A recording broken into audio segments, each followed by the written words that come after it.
自编手册喽。2024年3月，在一个气温9度左右的下午，飞越回归线比北半球更早地获得了一个夏天，但这个3月的夏天还是要停下来了。这场旅行在明天就要结束了。可是20岁的夏天永不停歇。回到国内，你们将获得第2个夏天，那个真正属于你们的夏天。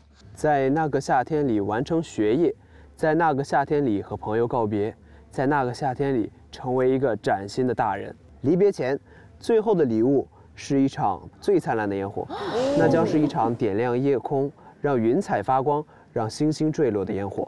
凌晨3点，日出毕业歌会，我们普吉岛最东的地方见。提前祝你们毕业快乐啊！唱到明天，从那里出发了，直接唱到通宵。走，现在就唱。凌晨3点，挺颠的。晚上赶飞机是吧？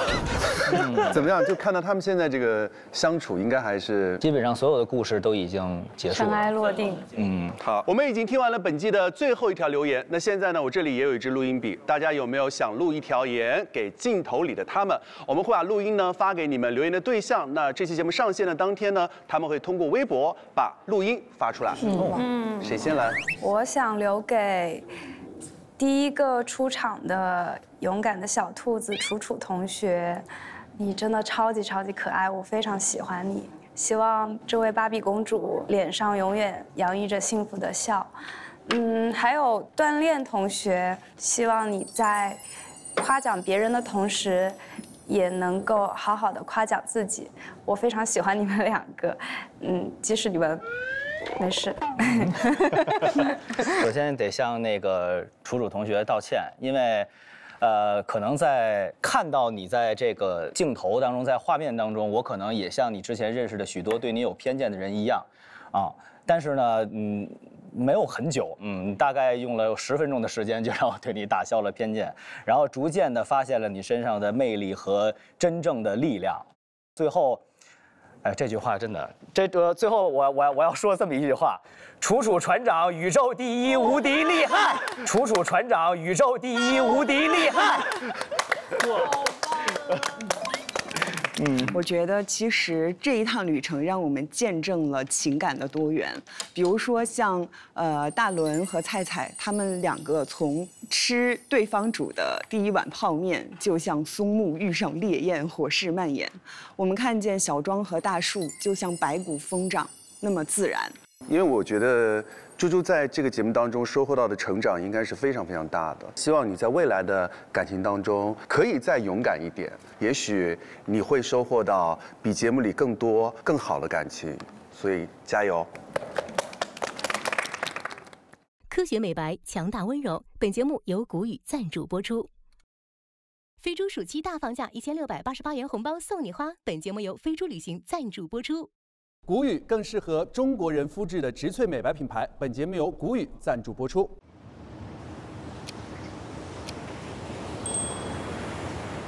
走，跑起来！哇，跑起来！哇，我怎么跑起来啊？哇 ，Let's go！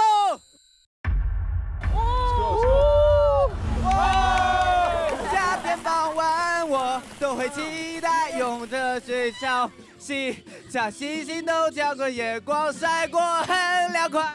3点半，关键还换了一套妆容，换了一身衣裳，真厉害。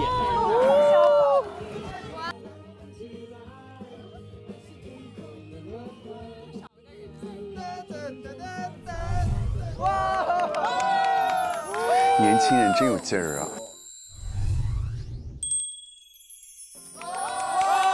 先入座吧，就坐吧。这是树桩。我做小树桩。哎呀，我的发型儿。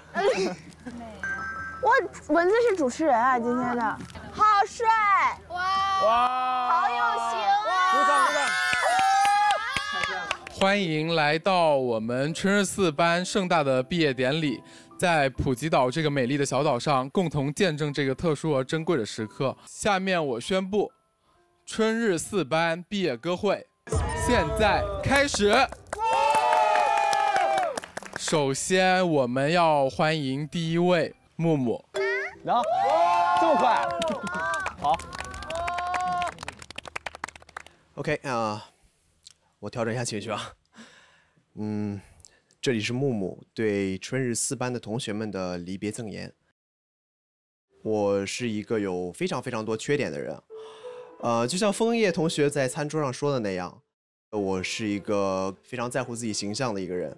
我喜欢把自己的头发打乱，去摆弄成自己喜欢的模样，然后我还喜欢一切反光的物体，因为可以照镜子。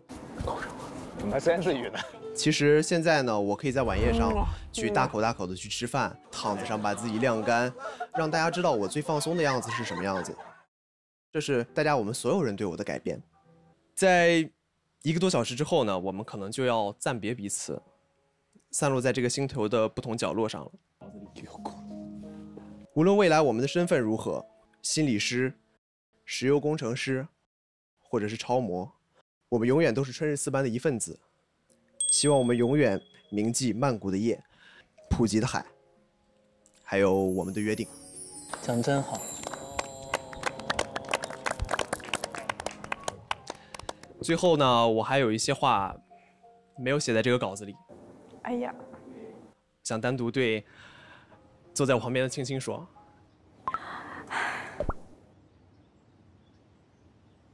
你可以上来吗？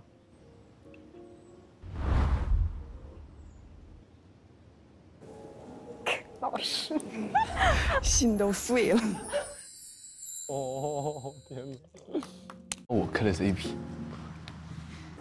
哎呀，其实就是，无论是这趟旅程中，还是未来的所有生活当中，我们都会遇到各种各样不同的风浪。我希望就是今后，无论是你，是我，无论我们遇到什么样的艰难与困苦，或者说是挫折与不安，我们都可以一起去面对。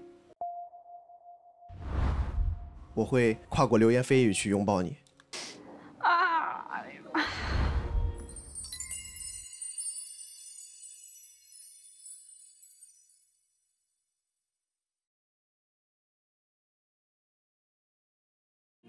爱能克服远距离，多远都要在一起。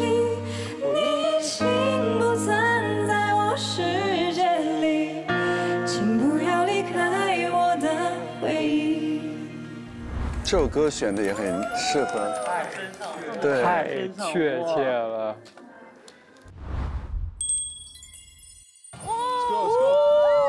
蚊子哭成狗。不要啊，蚊子！哎呀，蚊子其实很容易哭的感觉，真的特别感性。然后下一个要出场的是我，我是蚊子，我的名字是这次旅行中大家提到过最多的一个名字，为什么？蚊子太多，因为大家每天都会说小心有蚊子。还我情绪，真的是。我们大家分别从北京、洛阳、香港、连云港、长沙来到这里，也将在明天太阳升起之时散落成繁星。没事，蚊子，没事，蚊子，加油！但是希望大家的人生都会有一场来我家乡海南的旅行。希望你们以后不要说小心有蚊子了，记得要说，他哭一下，要说放心有蚊子。我还记得在饭桌上，大家给我的体验卡上都送上了祝福。小庄说的是多喝牛奶，天天开心。当时我说实话，一开始我觉得你给我的祝福很敷衍，让我想哭又想笑的。但是我现在仔细想想呢，还是觉得有点敷衍。但是再后来想想呢，发现原来你在这段旅程中，一开始就在坚持做一件事儿，那就是让大家开心。我的银行卡密码是，我先告诉你，别哭。妈，你看，妈。尽管有时候你会焦虑，也会怀疑自己，但是只要你站在大家面前的时候，你就会立马切换成你所谓的他们是真的好朋友，乐观开心的小庄，为大家带来欢乐。所以我也希望你说的开心最重要的前提是别忘了自己也要开心。待会给他一个拥抱吧。写给段老师的，段炼老师说的是天蝎男神勇敢的做自己。我想对段老师说的是，你是一个非常才华横溢的男生，我也能深刻感受到你从刚加入时的挣扎到现在的收放自如。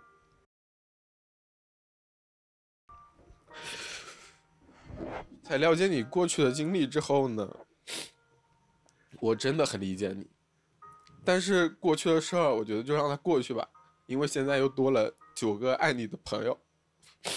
所以我要送给你的祝福是，要与过去和解，现在要用爱来拥抱爱。木木给我写的是，以后的每天夜晚都会有很多的星星。要哭了。我想跟木木说，你是一个性格很开朗，然后相处起来特别舒服自然的一个人。在曼谷我们大家初次见面的时候，我当时其实自我介绍我特别紧张。其实我也是Cherry4班的一员了。当你那双炯炯有神的眼睛看向我的时候，我就像抓住了救命稻草。所以我给你的祝福是，不开心的时候一定要多照照镜子，因为那里不仅有你的那张帅脸，更是因为你的眼睛里也全都是星星。哇，他真的好感性哦！啊，天哪！文字真的好用心啊！他真的好用心哦，好棒啊！哎呀，他和段炼两个是最敏感的。然后菜菜对我说的是，你在我们心中是最帅的巨人。我想跟菜菜说，菜菜其实你是一个外表看着很高冷，但其实内心真的是一个超级温暖的一个人。很多时候，这是什么意思啊？什么意思啊？这是什么意思啊？为什么搞笑的事都发生在文字这儿？把这个丢了吧，因为真的没有用。哦，那个有用，不行。这个得看，怎么又好笑又好哭？真的，这也是大家的祝福嘛。然后其实我觉得我们两个其实有时候真的很像，所以我真的很开心在这段旅程中能遇到你。然后就剩下女生们了。猪猪说的是放开玩，一切都是体验。其实我没看懂这句话什么意思啊。你应该想说的是想做什么就放手放开的去做，所以我希望你以后也放手放开去做你想做的事儿，做一个更勇敢的人。楚楚说的是蚊子同学永远帅气。其实我觉得你是我们5个女生里面就是最单纯也是最勇敢的一个，因为你会在自己喜欢的人的面前，你会大声的勇敢的去说出来。我觉得这是我做不到的事儿，所以我希望你以后也要保持这份纯真还有勇敢，然后以后一定要越来越开心。大树说的是你是最温暖的人，后面有3个5，呜。其实你同样很温暖我，因为你问过我吗？你说你长那么高，会不会不愿意跟你做朋友，不想跟你站在一块儿。我也跟你说过，只要你需要我的时候，你站在哪里，我就站在哪里。大伦老师说，毕业不是结束，是全新世界的开端。后面还有个拇指是吗？那是屎还是拇指？大聪明，大拇指。然后，其实我一开始对你就是真的蛮有好感的，但是既然都已经就是尘埃落地了，我觉得希望你们两个以后也要好好读。哎，等一下，先给你个拥抱。哇，他好真诚，全说的大实话。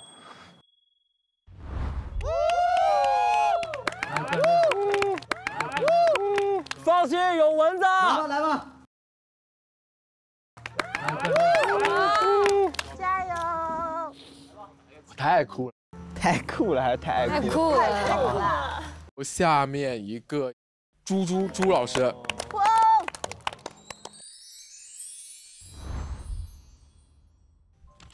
我之前看到过一句话，人不是活几年、几月、几天，而是活在一些瞬间里。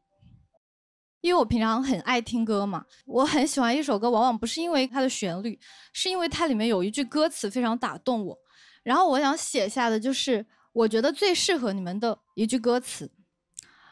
第一个是楚楚，你最打动我的一个瞬间，其实是你每一次勇敢表达心意的时候。虽然你是我们当中年龄最小的妹妹，但是我在你身上也学到了很多。我想送给你的歌词是《放肆》里面的。就放肆爱，放肆追，放肆去闯。哇！然后接下来是青青，你一直都在很勇敢的做自己，希望今后你也是。然后我送给你的歌词是见或不见里的见或不见，亦很挂念，你在心里，亦在面前。哎呀，大伦，你身上有一种很自由的感觉，虽然你话总是不多，就是很安静，但是我感觉那是你在感受这个世界。我送给你的是《疯狂世界》里的一句话。你是一种感觉，写在夏日晚风里面。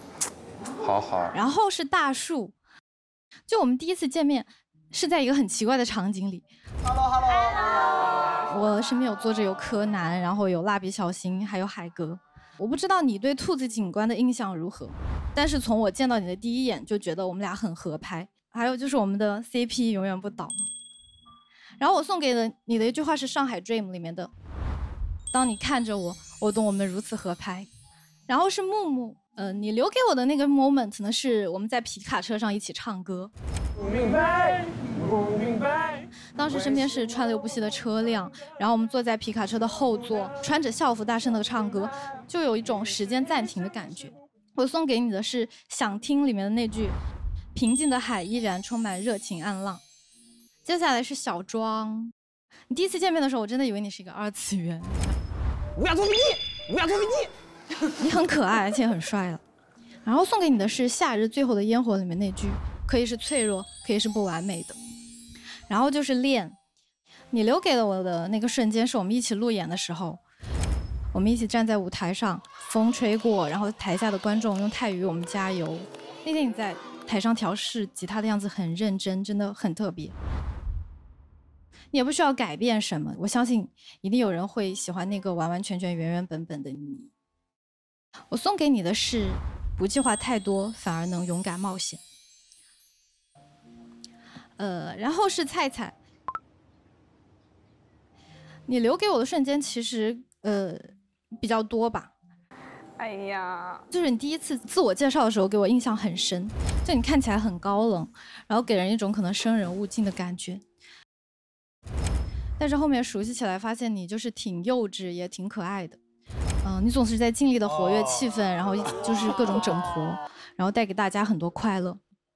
我送给你的是《盛夏光年》里的“让定律更简单，让秩序更混乱，这样的青春我才喜欢”。绝了！天，真的好绝。然后就是蚊子同学，我觉得我们俩熟悉起来好像没有用太长的时间。我们第一次去夜市闲逛，就好像认识了很久的朋友一样。你留给我的那个印象很深刻的 moment 是我们俩一起跳海。被晒了一天的海水真的很暖，很开心我们可以成为很好的朋友。我送给你的是《稻香》里面的“让自己快乐快乐，这才叫做意义”。哎呦，最后就是关于我们全体，其实有很多很多个 moment 了，但是给我留下很深的就是我们在最后一起吃饭的时候看的那场烟花。好美好啊！就是第一次自我介绍结束的时候，我就说很希望可以和大家成为很好的朋友，现在也真的做到了。我留给我们的话是《透露》里的那句：“这是全天下最完美的阵容。”最后就是我想对自己说的，我发现了那些原本我可能从来没有直面过的一些缺点，就是让我错失了一些东西吧。但是我觉得这都是最好的安排。然后还有一句，每一次分离呢，都是为了下一次更好的相遇。好加分哦，好用心。来吧，锻炼。都太消极了，消沉了。给大家现在这个才艺展示，就是希望大家能稍微开心一点。那个送大家一首歌，叫做《Butterfly》。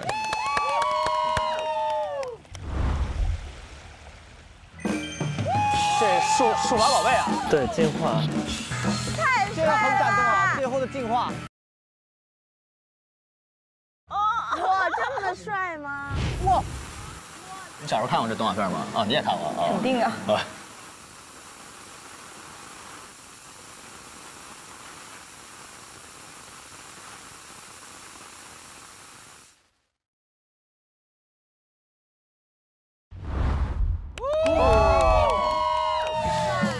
好帅啊！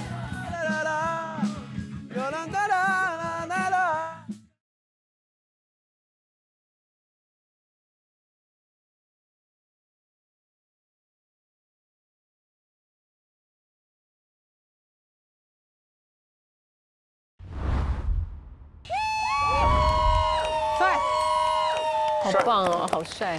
锻炼会好多东西啊，好有才。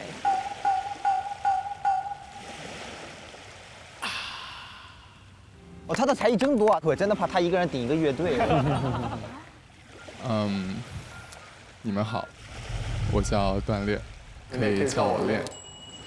很高兴认识你。欢迎新同学。很高兴认识你们。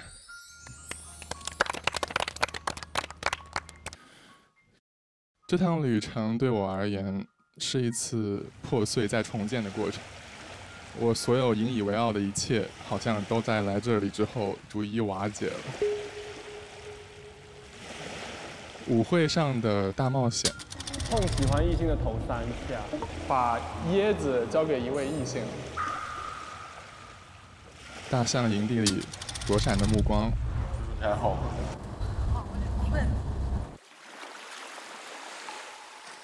我一直自信的社交能力被反复打击。我坚持了很久的健身，在我看到了木木那一刻，感觉我都白练了。我现在也没了，什么都没了。但是呢，就像健身一样，撕裂的过程是痛苦的，但是重建的过程却是弥足珍贵的。在 Last Dance 最后的那一秒，我第一次赋予感情以勇气。在滑翔伞上望向海面的时候，我第一次感受到人的情感在广阔的宇宙下是那么的渺小和微不足道。在没有秘密的星空下，我第一次选择和自己和解。这趟旅程，我所收获的其实远比我想象的要更多。我想谢谢我的好兄弟们，谢谢你们在我来的第一天照顾我，给我温暖。谢谢木木在第一天我没有收到留言的时候来安慰我，在星空下说出我的故事的时候紧握着我的手。说不说了，你这俩说不说。谢谢菜菜，在我感受到自己处在集体的比较靠边的位置的时候，能过来搂住我的肩膀。谢谢小庄和蚊子，在我情绪最低落的2天，是你们的鼓励让我有勇气能解开心结。谢谢你们给了我一场如此美好的毕业巡游，谢谢所有人。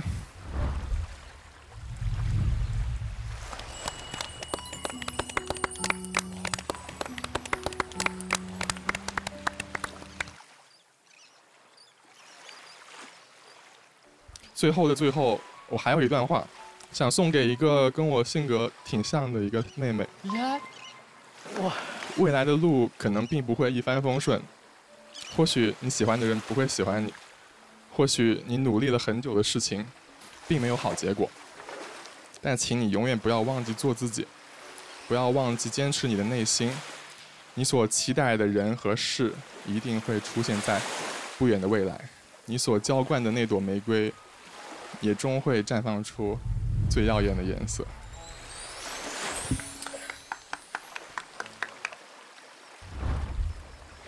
你要干嘛？楚楚，楚楚。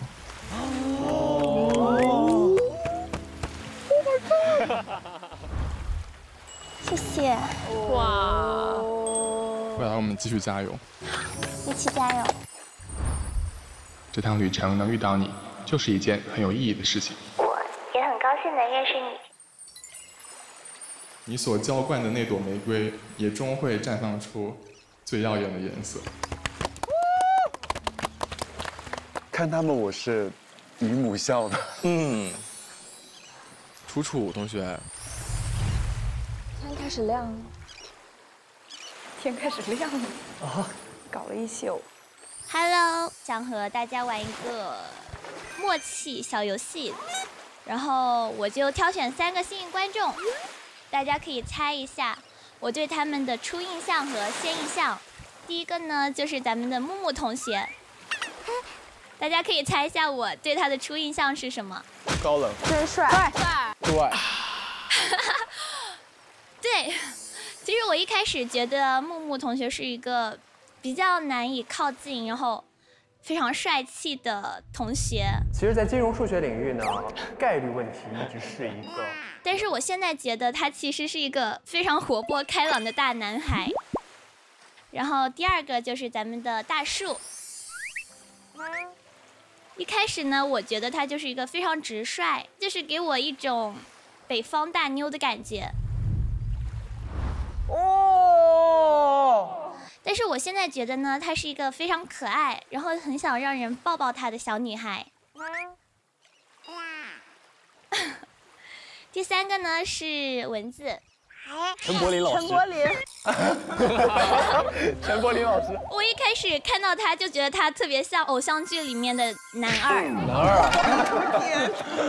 这都。为什么呢？是因为男二永远是属于大家的。听起来也不像什么好话。填好了，蚊子，没事儿，蚊子。好啦，我其实蛮害怕自己一些不擅长的东西被大家看穿，但是呢，通过这段旅程，其实我学会了一个道理，就是完美是冷的，不完美是热的。其实那些让我们走得更近的瞬间呢，都不算太完美。比如说当时舞会上，男孩子为自己的舞伴争取项链的时候，大家的舞姿其实并不算多优美，但是菜菜，我当时真的很感动，你那个帅气的舞姿直接把我拿下。然后呢，在大象保护营里，大家形象真的很狼狈，但是给我带来了一场很难忘的打水仗经验。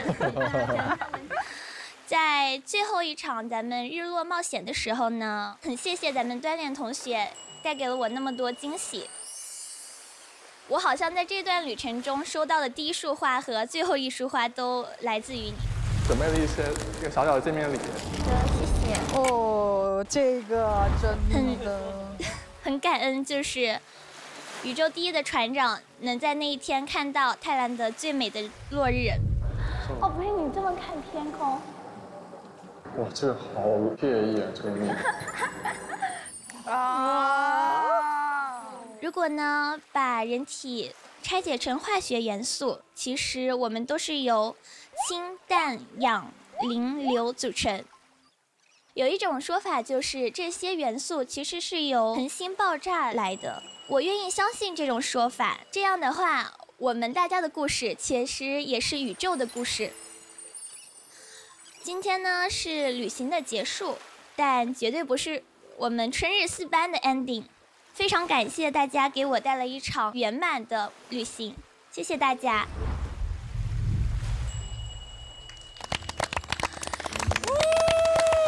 他们绝对高考作文分都很高。我变个装。又有变装，又有变装。你们看过个电影叫《怦然心动》吗？也是这样子的树，你知道，还有个秋千，2个人坐在上面。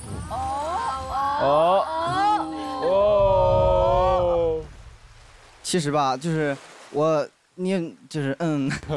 就大家知道我最主要的目的是什么？跳舞啊。幸运。对，就是幸运2个字。其实我真的也是同样感受。我认识了大家，我觉得真的很幸运。我要感谢大家能陪我一起经历这每一段的故事，让我的这个白色的纸充满了色彩。我接下来要唱的这首歌是我最后的秘密了。这首歌是我自己写的。春日4班的同学们。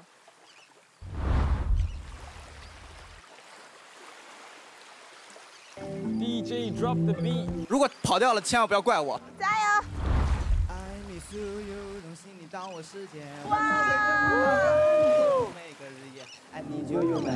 太帅了吧！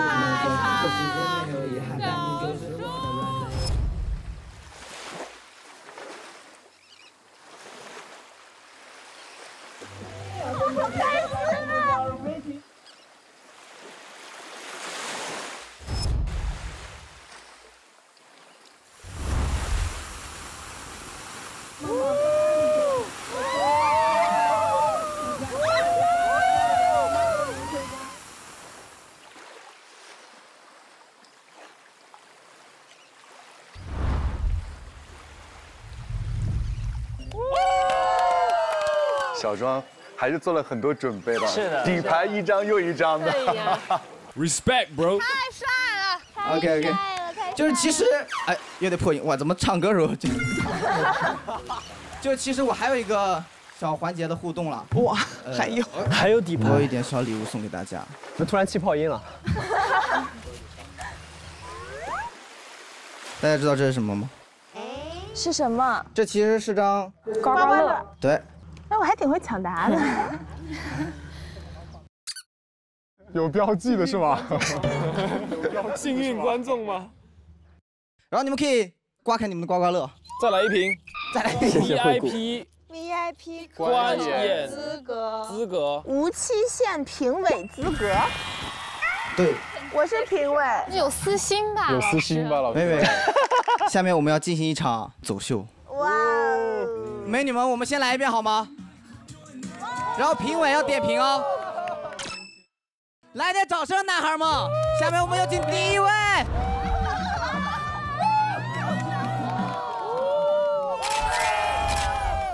啊，这节目挺不易的，早上5点还让人走秀的，这熬了一宿。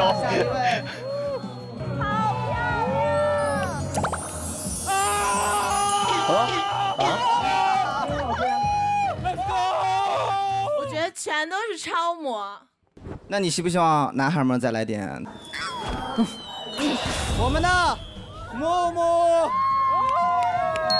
男人的胸膛是安全的港吗？5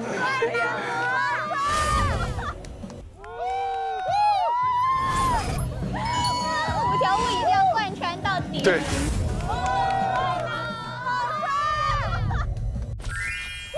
夫妻朋友。哎呀，练真的好优秀哦，练真的很帅。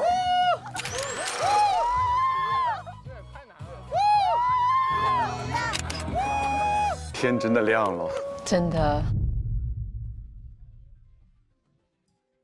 天亮了。你这个刚刚氛围搞得太快乐，我就是把大家的氛围要拉回伤感的部分了。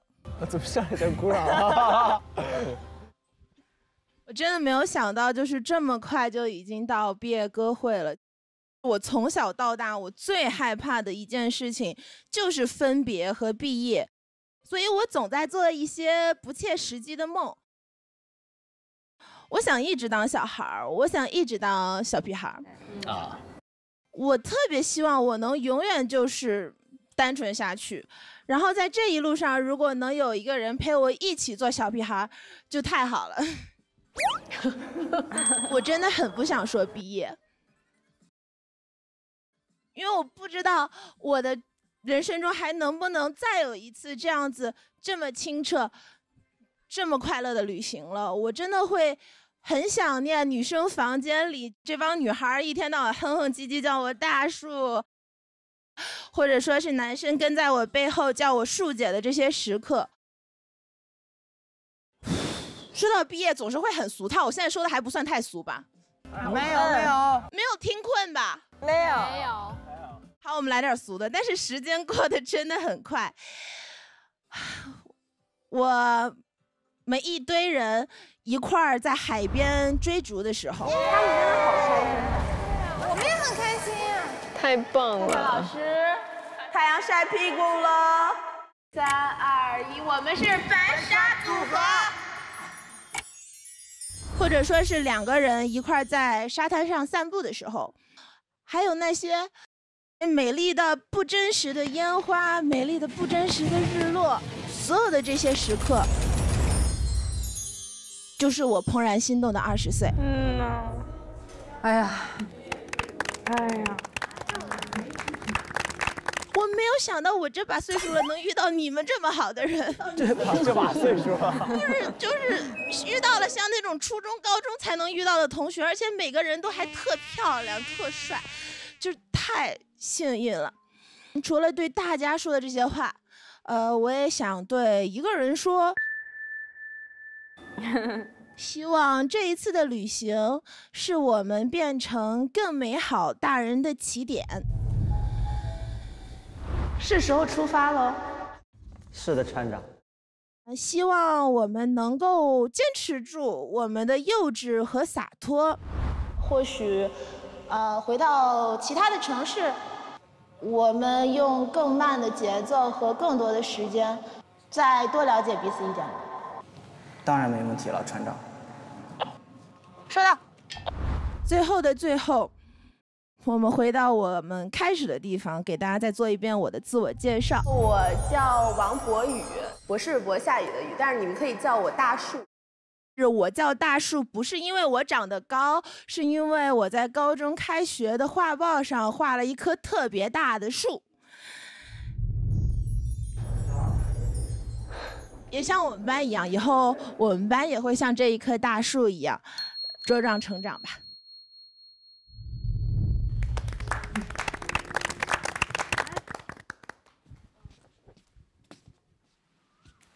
Hello， 大家好，我是大伦。致我们各位春日4班的我的同学们，非常幸运，我加入了春日4班。除了我模糊的小学记忆以外，这个是我第一次能跟这么多男生女生一起有一个班级的概念，能进行这么一场美妙的乌托邦一样的毕业旅行。其中呢，我最难忘的其实不是别的，而是那次在金密岛，我听了一条来自远方的留言。所以在这里，我想当着那个人的面跟你说，如果第一天楚楚知道这些情况，你还会参加这段旅行吗？不要后悔加入这趟旅行，因为你让我们，甚至让更多的人认识到了这么美好、这么可爱的女孩。楚楚，你听到了吗？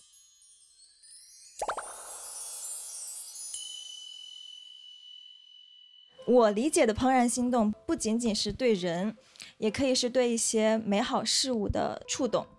我在春日4班里收获了无数怦然心动的体验。我们一起看日出日落，一起经历暴晒，游荡大海，还有一起变黑的肤色，然后慢慢越来越显白的牙齿。女生们夜间闲聊时候互相依靠，然后还有男生们总是很绅士的对我们的照顾。所有经历的这些的每一天都让我心动不已。现在呢，收获了这么多美好记忆的我们，就要从春日4班毕业了。虽然我的个人简历上没有改变，但是呢，我的人生简历上却现在多了你们。最后菜菜 ，Hello， 我不太会说太多那种甜言蜜语，但是我想说，跟你相处的每一天，我都特别的开心幸福，然后我还要说谢谢你。你不上去抱一下他吗？谢谢你第一次主动找我拍拍立得，我们拍张照吧。帅的。谢谢你，每次帮我换创可贴。然后谢谢你记得我喜欢什么，送我一大捧巧克力。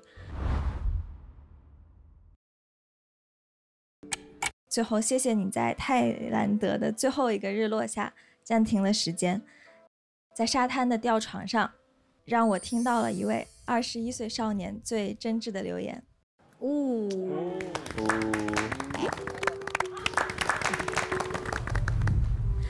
Through the dark, through the door, through where no one's been before, but it feels like home. They could say it all sounds crazy.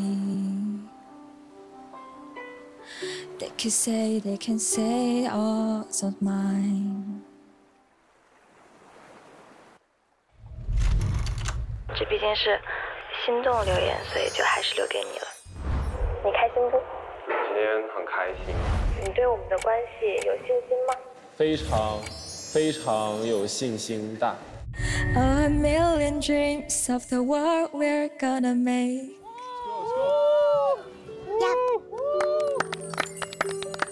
Wow.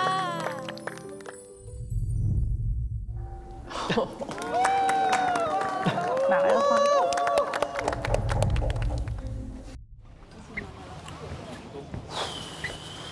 大家早上好啊！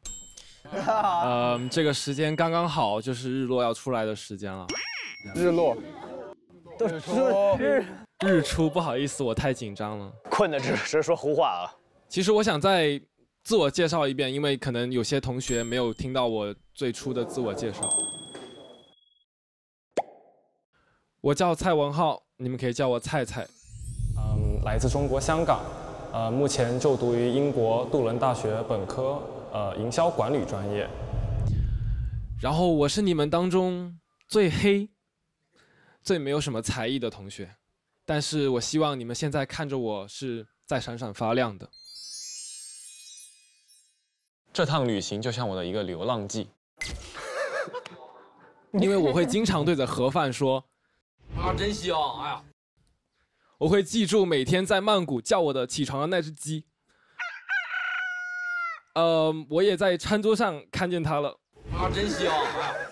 哎呀！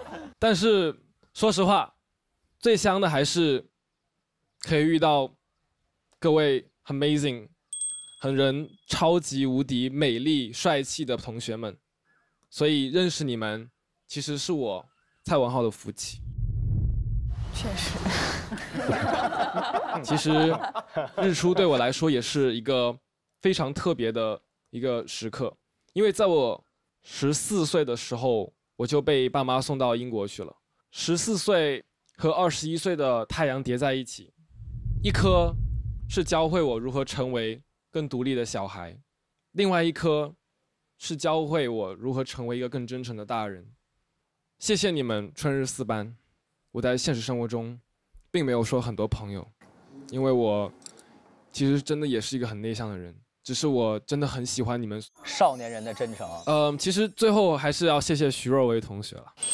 我不仅发现了你很多闪光点，我们所有人都发现他还会读心术，对不对？对。所以请你走到我的身边。猜猜他现在想什么花？你知道吗？其实他还会让时间暂停。只要他打一个响指哦，这个时间就会暂停，所以请你打一个响指暂停这段时间。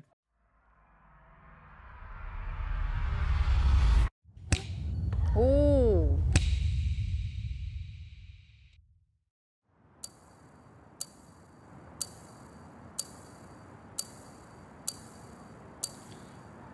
来，你跟我来。啊！把别人暂停了，把别人暂停了。好。不带这样的。其实我暂停的这个时刻，是因为我想看一个属于我们自己的日落。日出，不好意思，这也是我们第一次看的日出，所以在这里拥抱一下，希望你永远记住这个 moment。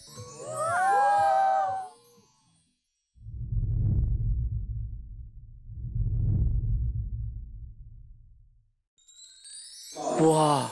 哦，太阳真的出来了，好漂亮啊！但真的好好，有一群陪你这样幼稚的朋友。好好，年轻的时候被记录下这么多美丽的画，是都没有。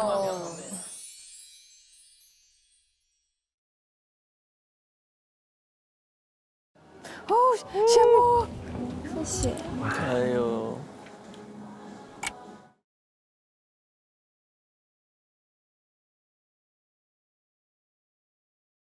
哇，太阳升起！不是还没给人解开呢，怎么就结束了？这该班不是暂停了吗？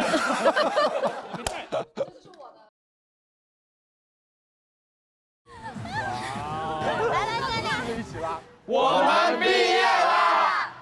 我们毕业啦！恭喜！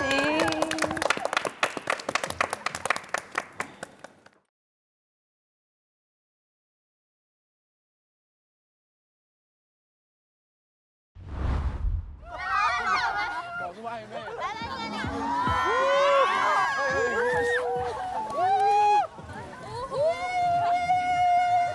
慢点，慢点！哎呀，太棒了！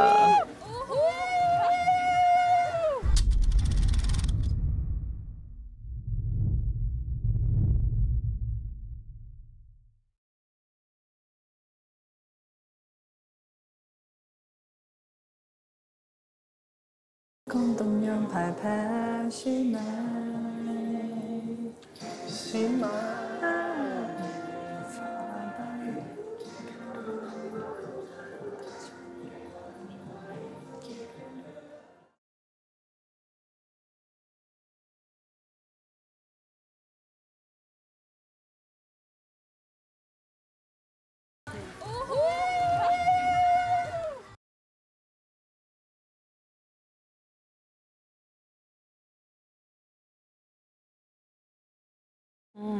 行，咱也算毕业了吧？咱也毕业了，咱也毕业了。快从电视里爬出来吧！来来，恭喜恭喜恭喜恭喜恭喜！真美好啊！确实确实。一起看着日出，一起重新开始，进入到人生的下一个步骤。他们录制的时候应该是3月份，所以他们是提前预知了一个夏天。哇！但实际上我们今天录制的时间是6月21号，夏天才刚刚到来而已。1年过了2个夏天。所以他们是要重新回到我们这个夏天，回到他们正轨的生活跟学习当中来了。所以就像沈月说的那样，接下来不如把他们请到观察室来，快来吧，好好看看你们自己，好不好？ A few moments later. 下周2 12点还有额外惊喜加更，学长学姐呢将会返场，和春日4班全体一起重回开学典礼，欢迎收看。哇！最 happy 的时候，期待值拉满。快来快来！来，首先第一位，让我们欢迎到的是木木同学。Hello， 大家好。终于见到各位老师们了。好了。来。哦，果然是又高又白。真的。我先坐在这里了。行好。接下来让我们一起欢迎到的是楚楚和恋。楚楚和恋。哇！哎呀，好久不见！哎呀，好久不见！好久不见！你干嘛？好久不见！你干嘛？我们还有些话没有问清楚。弟弟嘛。请坐。来。来，第3组，让我们欢迎到的是猪猪和蚊子。他们跟我说蚊子变帅了很多，我要看看。Hello， 老师们好，你好，老师。蚊子，你骗了我好多眼泪。老师好。蚊子，今天晚上有星星吗？蚊子。有，包有的。有星星。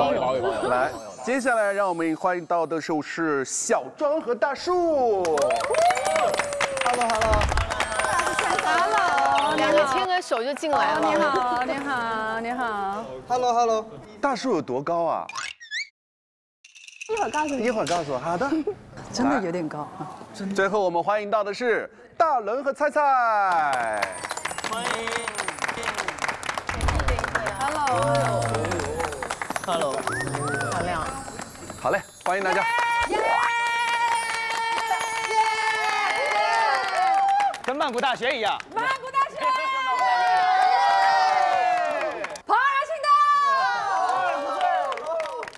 动。大家想先从谁先问起呢？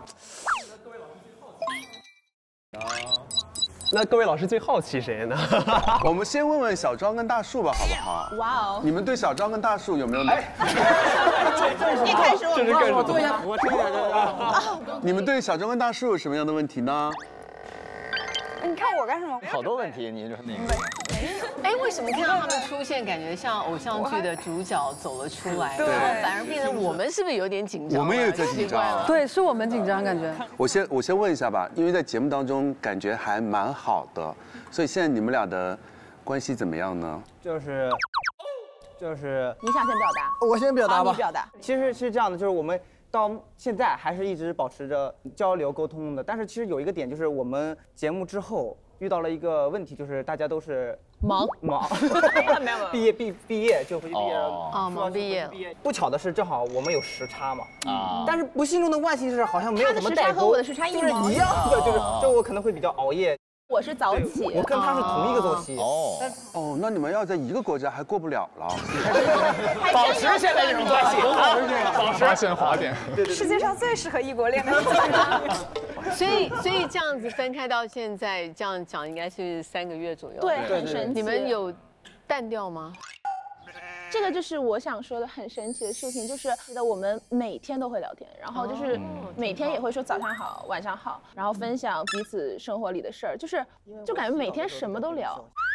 因为我洗澡的时候都在回你消息。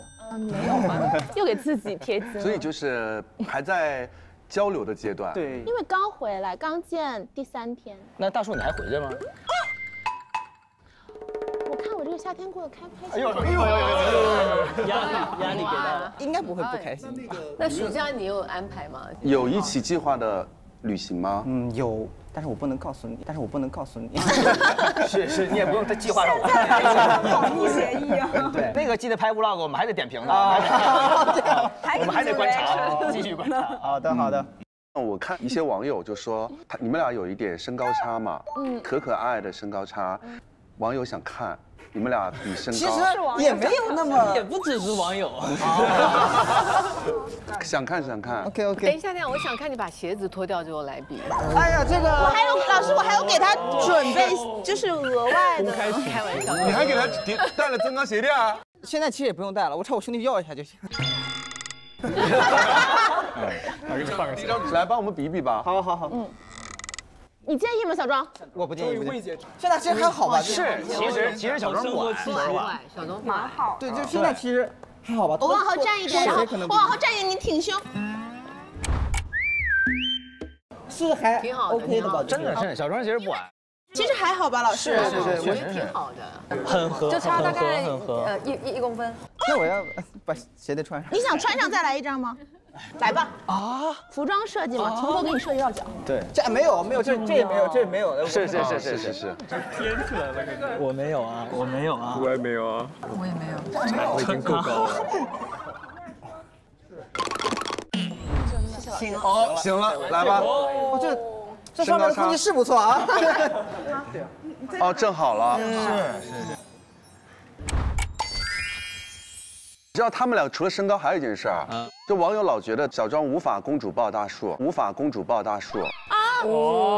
这也太小看，太小看小庄了。把我1级证呢，我拿过来一下。小庄肯定可以。你试过吗？咱俩没试过。没试过。万一没成呢？对，是这样。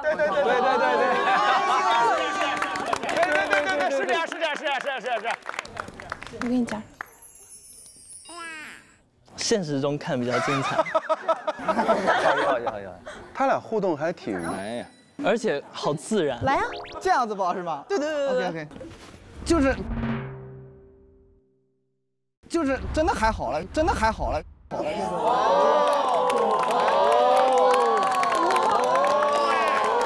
轻松啊！大家再见。就走了，抱回家了。拜。厉害！可以。庄老师出汗了。小庄太瘦了。对啊，不吃饭。那接下来我们再来问问菜菜跟大伦吧，好不好？我有问题的。哟，来你的问题。我是听到场外信息说大伦给菜菜的备注非常的长，我想知道你给他微信备注是什么呀？不能骗人，没事，现在拿手其实机看。不，其实这样是菜菜后面加了一堆表情包哦，就是其实是一些回忆那种，有大象，然后有巧克力，有花儿这种，是一堆那个 emoji 在后面。那我来问了啊，来，左哥，菜菜，请问第一问，舞会那天怎么会没认出来是猪猪呢？哇，马上回家。我好喜欢这种环节，我不敢讲。老师的问题都太犀利了。哎呦，怕溅着血。他们仨。来，往这儿窜一点。我来回答一下您的问题。因为楚楚和猪猪的身高啊、身材都比较接近的。然后我记得当时我眼罩戴上之前，其实看到猪猪的站位其实是站在第3个的，所以我以为是他在第3个位置，所以就没有认出来。我觉得都是命运的安排吧，就过去的事情也发生了，然后现在的结果是我觉得最完美的结果。哦，好的，完美的第一答。来，第2问，为什么那么爱删抖音呢？这位是这个是什么？其实我也叫山菜老师，我也叫山菜。你也叫山菜，你好，你好。我跟大家解释一下，因为他老删抖音，然后有人给他取外号叫山菜，有点叫菜菜。就是因为我其实删之前没有意识到，就是我的关注度其实还挺大的，然后经常因为可能我对自己有时候也得小不自信，所以有时候就会删掉。但是我现在就是非常谨慎的去发东西，没有这种问题。对，很好。第3个问题，请问为什么那么容易手滑呢？这就是怎么回事？我不知道各位的老师有没有试过，刚洗完澡特别兴奋的去玩手机的那种状态，然后因为你的头发有时候一直在滴水，然后你又一直在滑那评论，他自己会跑来跑去是吧？就按到那个地方，然后也没有意识到，大家所以洗完澡还是不要玩手机。我也经历过，这个我真的经历过。第4个问题，还有问题呢？也是场外信息，网上扒来的啊？请问，去日本到底是2个人还是群体？太犀利，太犀利了！你能再来点吗？我也很想听。我也想瓜田里的茶。其实对，我们一起去了日本旅行，就是属于我们2个人的时间。哇，好棒啊，很棒！其实问这些啊，因为真的是你们经历的真的很多，其实也没有做错什么事儿，没有。但有的时候这个大家的解读都不太一样，所以也会给你们带来很大的一个心理压力。这也一直以来，我经常在节目中说一句话：谁被24小时放在一个镜头当中，连续被这样看多少天，然后经历这些，其实谁都会经历到网上的很多事情，都不容易。那还有一个问题就是，你们俩现在的关系是？我都已经被做成那个样子了，都单独去旅游了。其实我们现在就是在热恋当中，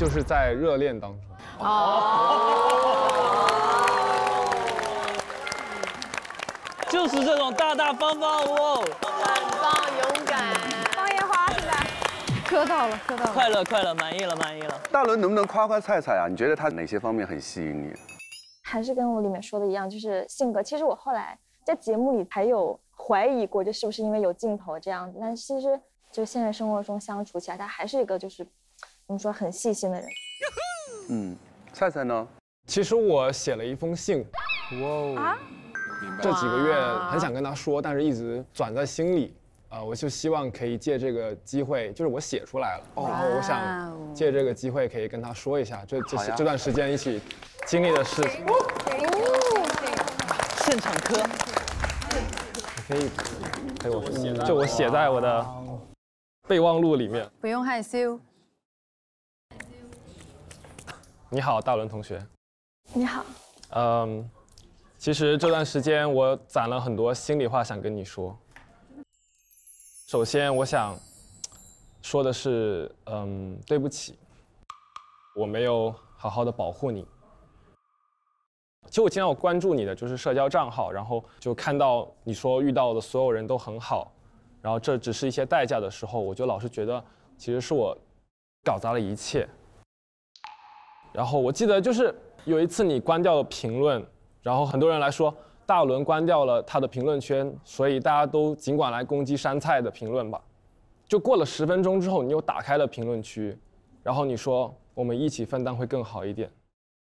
然后就是那个时候，我真的觉得很内疚、很心疼。我想说，我的幼稚和任性其实给你带来了很多伤害，然后真的很抱歉。可是其实你从来没有责怪过我什么，然后也没有想过放弃我，没有吧？所以谢谢你，其实教会我很多很多的道理。然后也谢谢你是站在我身边的恋人。其实节目结束后，你给我备注的是恋综男友，是这个备注。好，太有笑了一下。但是在4月19号那天，我去到北京，然后订了餐厅和鲜花。其实那天我也挺紧张的，就一直很忐忑，然后又一直就是不知道怎么办。然后我跟你说过，我其实以后不想再做你的恋综男友了。我想，我们有未来和以后，我们有未来和以后。我记得当时节目后，我们异国恋了3个星期，然后其实在这3个星期有无数句的“我想你”和“等你回来”。我选中了520回来陪你过第1个情人节，然后当时真的很感动，因为你当时来接我的时候买了很可爱的花，还有我看到你激动的心情，我也非常开心。后来其实我们一起去旅行。然后发现其实我们真的也很合拍，虽然我有时候真的很幼稚啊，很讨厌，但是你偷偷说过，其实我的幼稚也是你喜欢的一部分。毕竟我是你见过性格最可爱的成熟男性，不，成年男性。然后其实17号那个活动是没有我的，不过因为那么久没有见面，其实我真的很想你。如果有能够光明正大的站在你旁边，我一定会很努力的去争取。也不是很光明正大吧？你也不是，就是我们那个看片会吧。好。然后其实现在我想说，我终于可以上桌了，可以名正言顺的做你男朋友了，可以名正言顺的做你男朋友了。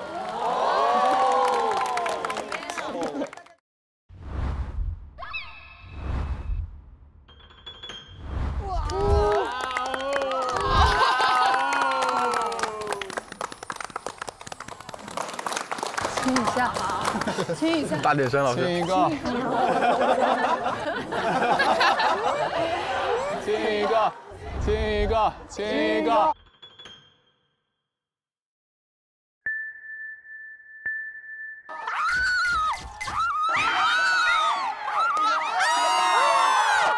哎，我没看到。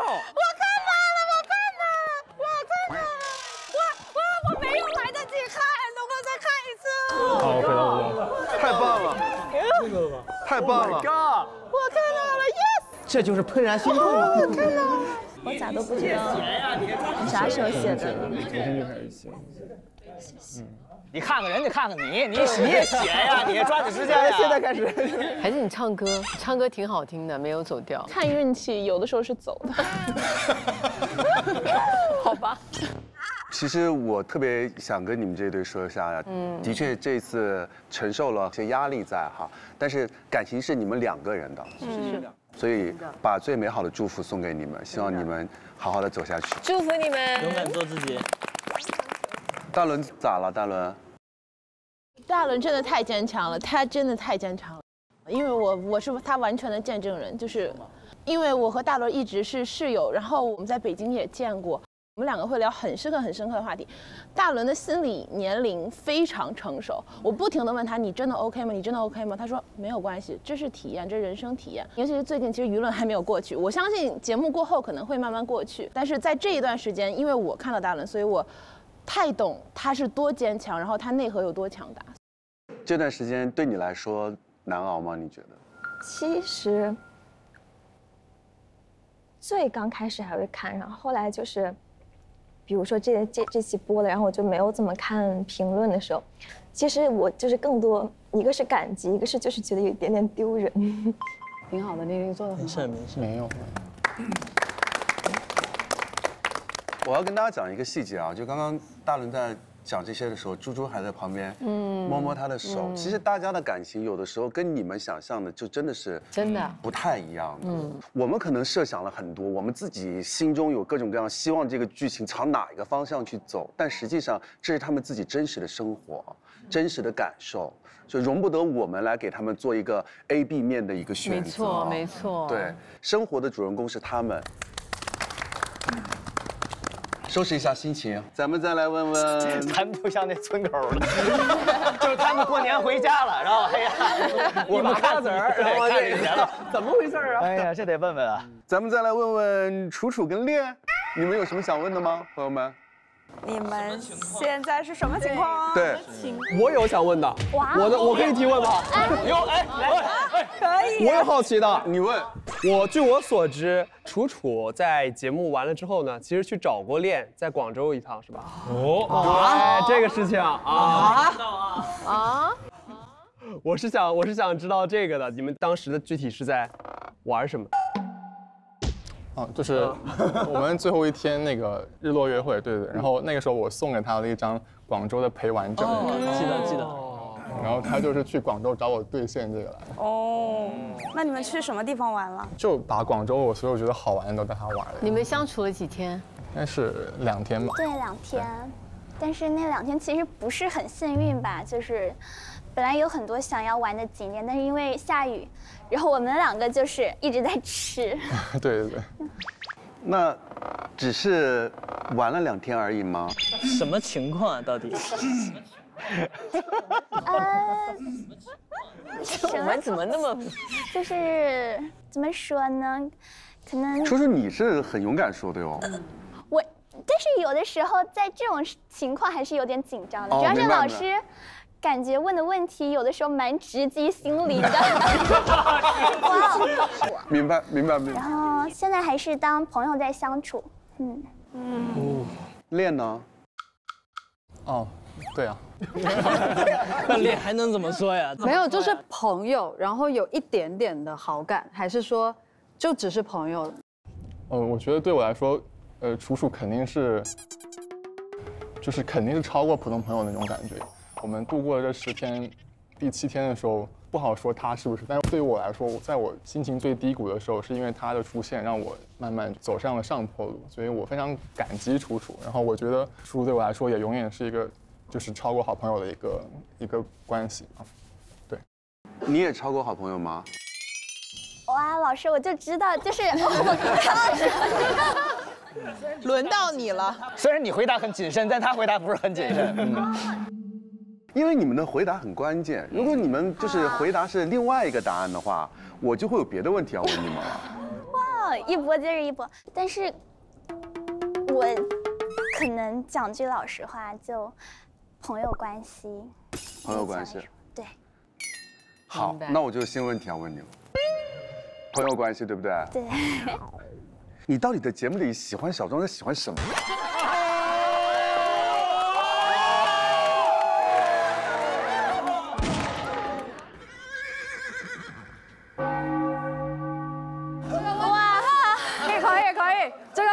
喜欢，太好了！你把我们心里想问的问出来。左哥只有你，左哥还得是你，来都来了。对。行，我也有点好奇。但是我讲这个 OK 吗？必须 OK，当然 OK。就是第一天其实是和木木出去玩嘛。对。我当时就是在节目上说了句很诚实的话，我当时觉得。男嘉宾里面，木木是最帅的，现在也是这么觉得的，认证。但是当时玩的时候就觉得，哎，就是没有什么火花。但是第2天的时候，和小庄在一起的时候，其实是会紧张的，就是你懂吗？面对喜欢的人，就是会有一点那种反应啊。反应。因为我蛮慕强的，我就觉得小庄身上有很多技能，就是拉满。木不够强。我不知道是也强，但是他们不是说吗？当觉得一个男孩子可爱的时候，这个人就完蛋了。所以当时就会很可笑。完蛋了。他们现在都说我是超绝钝感力，但我当时就真没意识到，我当时就真觉得我可能努力一点，他就会回头看看我。哦，后面发现可能视角不太全面，没有感受到其实他也正在追逐另外一个女孩子。是。那个芭比公主和那个蜡笔小新不同两个国度的解读，他是解读成异国恋了。异国恋。我当时看那片子，心想说小庄在拽什么啊？打我吗？完就那几天刚播出，小庄每天就是给我鞠躬。他说没有想到我居然是这样子的。我说没关系，没关系，没关系，没关系。再来一个。就是给我呢。但我觉得小庄很幸福，也很幸运，就被楚楚啊、大树啊看见他身上很大的优点。对，被喜爱。真的。我也觉得，要没有你的话，我们也不会看见一个如此可爱的楚楚。真的，对，是的。感谢你哈。吓死了！怎么有一种阴阳的感觉？我们是这个意思。谢谢你啊！谢谢您，谢谢您，谢谢您，谢谢您。哎，那既然你都刚刚把跟恋的关系定义为朋友哈，那恋我就想问你一句了。我感觉到你对猪猪还是有一点感觉在的。我怎么没感觉到老师？我超绝钝感力，好喜欢这个环节啊！老师，请问您是怎么感觉到的？我们都是看着这一季过来的呀。还是说都放在了泰兰德？放在那一刻，就所有，因为我觉得就是猪猪，包括我们就是私下里接触起来，就是感觉她是一个非常有活力、非常有魅力的一个女生。然后下了节目之后，发现她更多身上的闪光点。更爱。您刚才那个问题就是放在，但是您刚才那个问题就是放在那一刻，就放在那一刻了。但是恋真的是一个很优秀的，很优秀。因为我一直说你就是那种隔壁家的孩子，人又是那种很真诚，学习又好，然后那个才艺又特别多。谢谢老师的夸奖，没有，他已经在闪躲我了，已经在害怕了，他已经害怕我了。好，我听那个别人说楚楚说那个在我们当中有一个人是你的屁，不能。所以今天我在现场给你一个机会，跟他可以有一个互动。哇！那么先告诉我他是谁吧。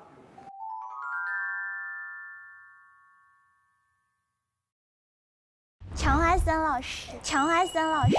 哇！怎么还有这拍啊？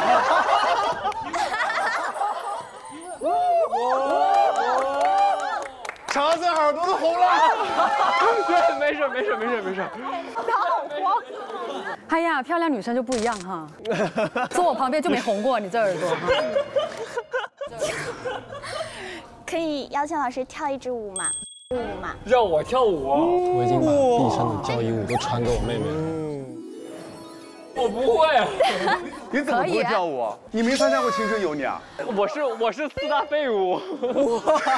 那三个跟他谁？那三个是谁呀？那就不为难老师了。你不进去？想坐那边去啊？你干嘛？闪电坐这儿来，闪电。老师，您坐人，老师。加油！是吧？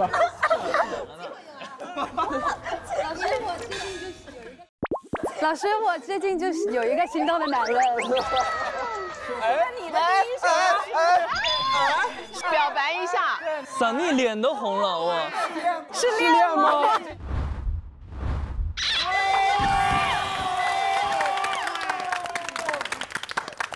弟弟。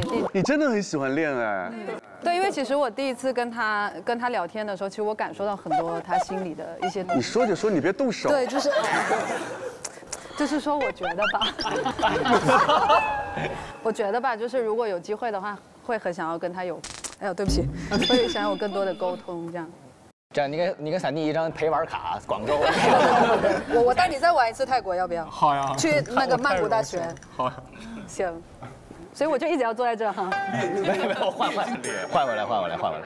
练今天一直有一种害怕的脸。没有，我真的很。他坐那儿有点危险。回来吧你。超幸福的一天。猪猪跟蚊子还没有问哈。是的。对。生日是怎么过的呀？对。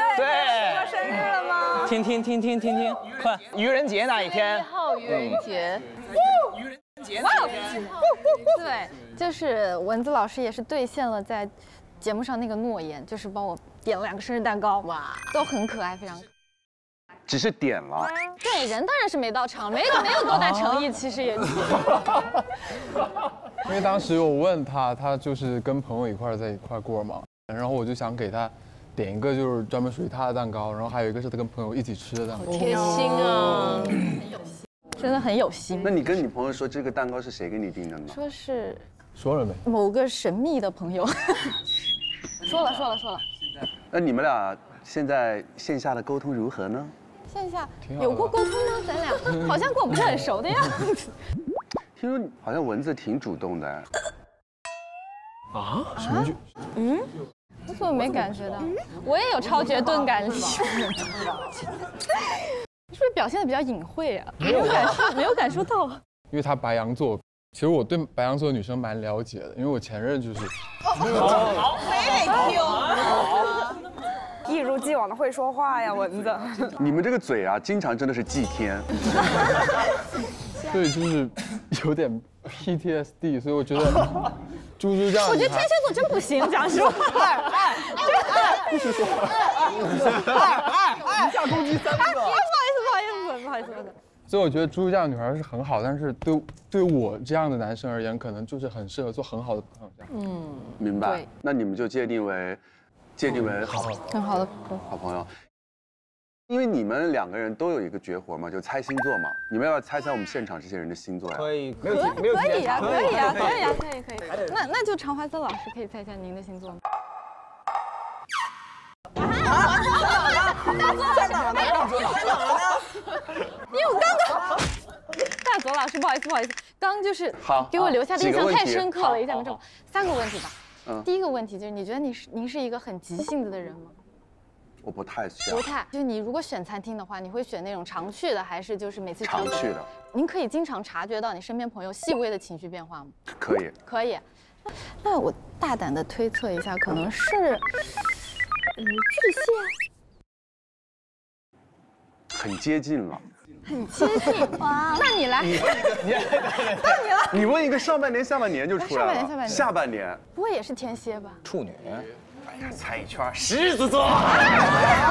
这2个星座大师都有点下岗。其实也挺想跟猪猪聊一聊的，因为猪猪现在就是我看涨粉也涨得挺多的哈，开不开心啊？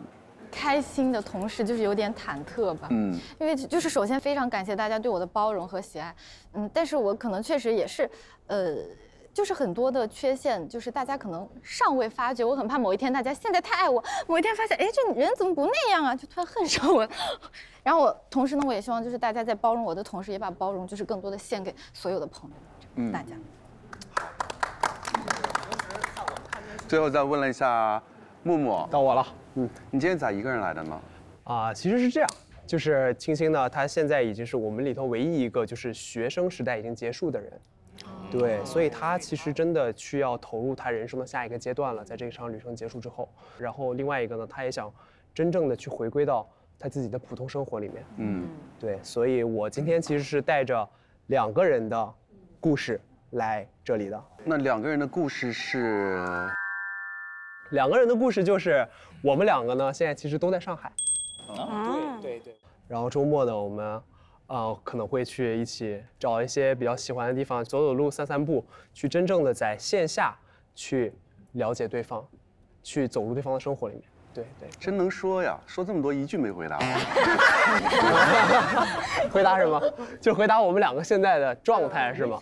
对啊，关系啊，没审题。那其实是这样的，就是还是在节目里头那个最大的问题，就是异国的这个事情。还有再继续讨论吗？是的，有再继续讨论。其实这些事情，其实我也挺忐忑的嘛，因为毕竟也没有剩多长时间了啊。其实是希望跟他能继续走长远的路或者怎么样，但是我也不知道出了国之后的情况会是什么样子的。明白。对，哎，我可以提问吗？你可以，可以。我想提问一下郭麒麟老师。您说。哎呀，我以为问我呢。那你没你的事儿。您是比较喜欢个子比你高的女孩，还是个子比您低一点的女孩？你是什么意思呢？因为你第一期说选同桌的时候想选跟我做，但是后面大树出来的时时候，你又说他是您的理想型。你是天蝎座，真假的？我在什么时候说？我在录节目时候口吐这种狂言。我是观察员呀，我怎么能说出这种话来啊？你也知道这网络环境，确实也是比较容易净化一下乌烟瘴气，我受不了了，我现在。没有，是这样的，因为最开始的时候，因为猪猪性格特别好，然后还特别的外向，我很喜欢这些个，就是咱们一块能聊得来，对吧？然后后来呢，主要因为我从小在北京长大，我也外向，知道你外向，重点是从小在北京长大，都外。你看小钟在这算了，我还是更喜欢猪猪多一点。哎，你们有没有哪一期，比如说看我们的那些 reaction， 然后看到很生气，或者觉得说怎么能这么说我们呢？在那说废话。没事，随便说，随便说，我们肯定都往心里去。对，记仇。来，你说。我跳卷心菜，你笑最开心。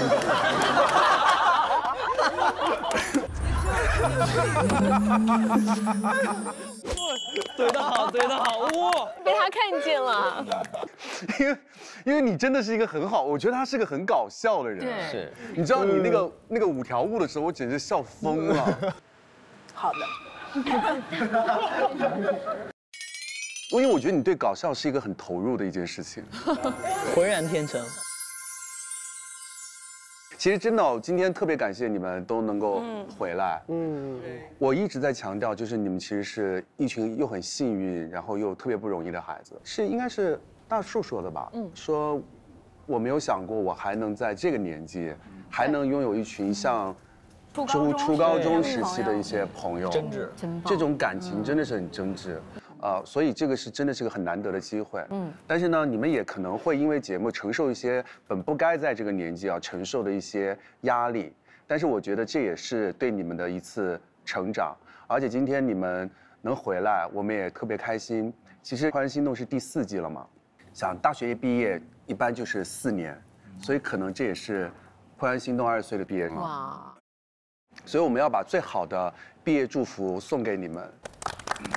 毕业快乐！人生有多少个4年呢？4年可能是一个大学，4年可能是你的18岁到22岁，4年有可能是我们台前的观众的26岁到30岁。每个人的4年都不太一样，但这4年的陪伴，我们凝聚一心。也要感谢这群少年们给予我们4年的这4个夏天。也希望大家呢记住，怦然心动里的事和人，其实都是他们的故事。我们也希望大家都能够真实的爱着自己故事里的每一个人。再一次的感谢大家收看我们的《怦然心动20岁》，再见。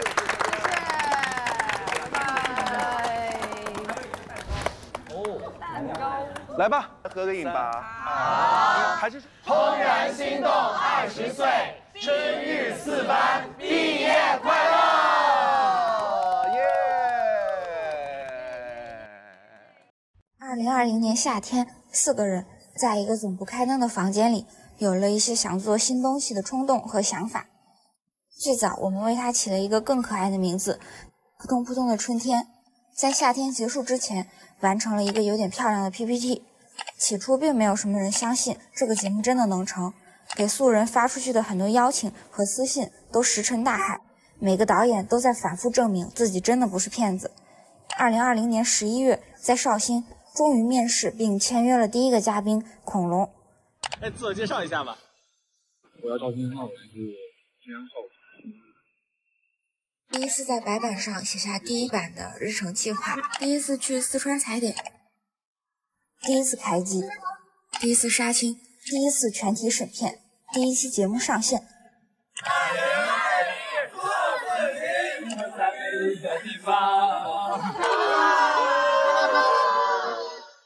我们毕业了。2024年7月第4季第10期播出。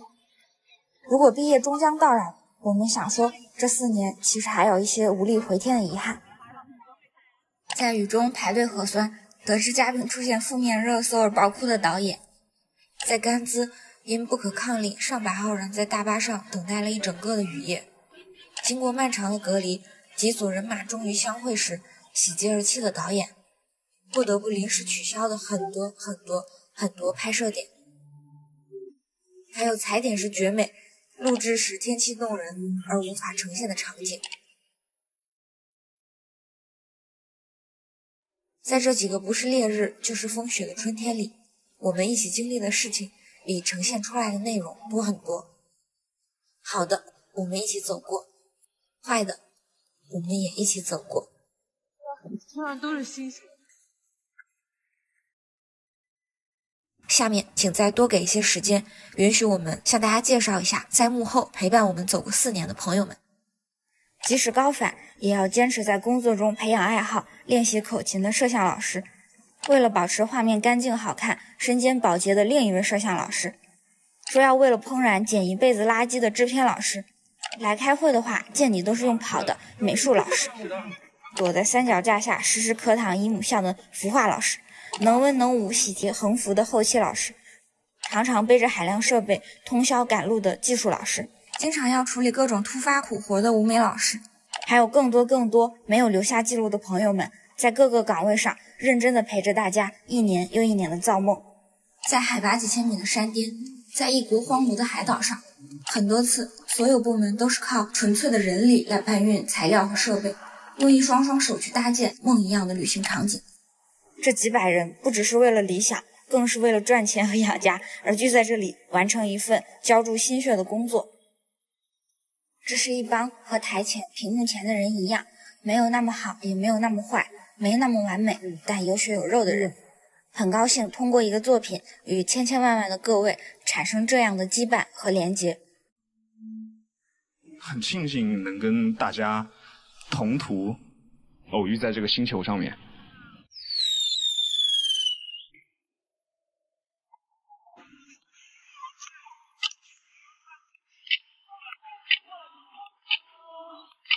一年，怦然始终都在做毕业季的故事，一遍一遍的回望那些属于不同人的大学4年。如果我们也以4年一节点来审视这个节目的成长，那么4级之于我们就像毕业之于一个大学生。毕业快乐！20岁的夏天就先到这里了。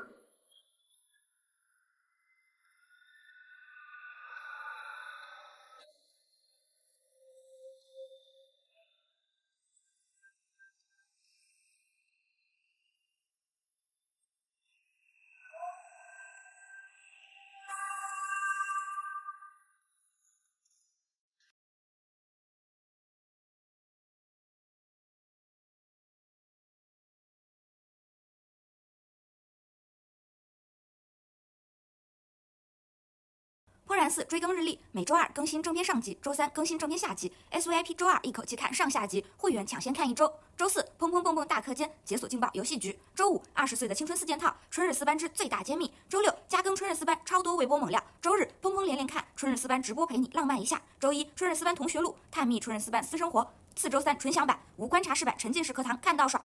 上微博搜索怦然心动20岁，参与互动，赢惊喜福利。上微博参与分享你20岁的夏天，一起邂逅炙热的美好吧！更多精彩内容尽在新浪娱乐、微博综艺、新浪综艺。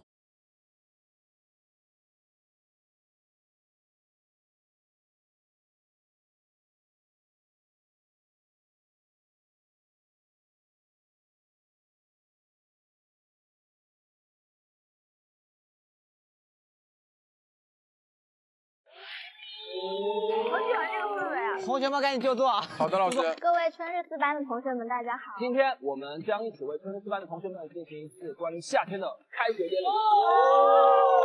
Hello， 大家好，我是太太，你们也可以叫我山太哥也行。但是我这一次呢，其实是要重新夺回我星座大王的称号。哦，如果回到第一天，你会给谁留言？哇！你可以下速看。你不是少爷，是校队主力。Peace。第二选择歌，求你去上青山。对不起大家，对不起朱老师。没事没事，其实你也没陪上哦我。装什么青春男大，想把你眼皮缝起来。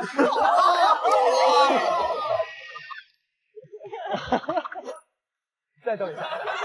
下面进入我们的通然游戏杯争霸战。丸子、木木、猪猪，你们可以讲一下你们想要跟谁组队？子枫正学。好的，那欢迎雅雅、子枫、正正。说来就来了。我先说一下，如果你赢了我，你并不光荣。不是。哎，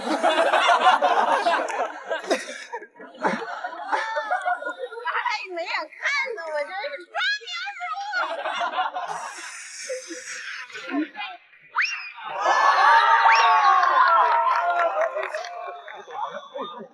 快了！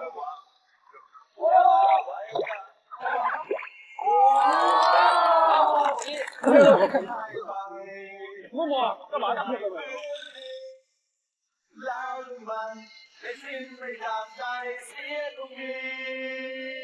来看我，3、2、